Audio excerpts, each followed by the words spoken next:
Assalamualaikum warahmatullahi wabarakatuh. Perkenalkan, nama saya Mulyani MR dengan NIM 2303055018082. Pada kesempatan kali ini saya akan menjelaskan terkait rute pemberian obat secara sublingual. Sebelumnya kita harus mengetahui terlebih dahulu pengertian dari sublingual. Jadi sublingual secara harfiah yang berarti di bawah lidah, yaitu pemberian zat melalui mulut sedemikian rupa sehingga zat tersebut cepat diserap melalui pembuluh darah di bawah lidah. Adapun cara penggunaan obat sublingual secara umum, yang pertama adalah dengan mencuci tangan terlebih dahulu. Cuci tangan harus dilakukan sebelum dan sesudah menggunakan obat untuk mencegah penyebaran kuman ataupun mikroorganisme dari tangan ke obat. Kemudian duduk dengan posisi tegak, jangan sampai berbaring untuk menghindari agar tidak tersedak. Kemudian berkumur dengan air sebelum menggunakan obat. Kemudian letakkan obat di bawah lidah. Obat dapat diletakkan di kedua sisi frenulum, yaitu jaringan penghubung di bawah lidah. Kemudian kepala dimiringkan sedikit agar obat tidak tertelan. Lalu pertahankan posisi obat di bawah lidah selama waktu yang diresepkan. Sebagian besar obat akan melarut dalam waktu sekitar 3 menit.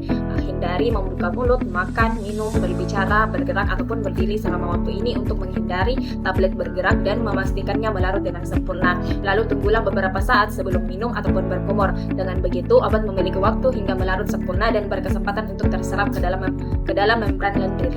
Adapun kelebihan pemberian obat secara sublingual meliputi permulaan kerja yang cepat karena obat langsung diserap ke dalam sirkulasi sistemik melalui pembuluh darah di bawah lidah, sehingga ini menghindari metabolisme lintas pertama di hati dan meningkatkan bioavailabilitas obat. Metode ini sangat bermanfaat untuk pasien yang mengalami kesulitan menelan seperti pada pasien geriatrik, pediatrik, atau psikiatri, serta memberikan kenyamanan dan kemudahan penggunaan terutama untuk obat-obatan yang membutuhkan efek cepat. Selain itu, sublingual juga mengurangi resiko efek samping sistemik tertentu dan dapat digunakan ketika rute oral tidak memungkinkan untuk digunakan.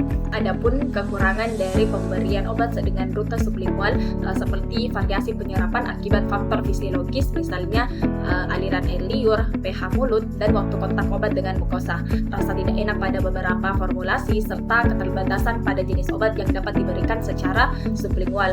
Hanya beberapa obat dengan permeabilitas dan kelarutan tertentu yang efektif. Adapun obat yang sering digunakan untuk rute sublingual ini, yang pertama adalah nitrogliserin. Ini adalah contoh obat sublingual yang paling sering digunakan. Nitrogliserin ini digunakan untuk meredakan serangan nyeri dada akut yang disebabkan oleh penyakit jantung koroner. Dan umum yang paling sering dilakukan dalam pemberian obat secara sublingual, yang pertama adalah mengunyah ataupun menelan obat. Karena obat sublingual tidak dirancang untuk ditelan, jadi mengunyah ataupun menelannya akan membuatnya di metabolisme di lambung dan hati, yang akan mengurangi ataupun bahkan menghilangkan efektivitas obatnya.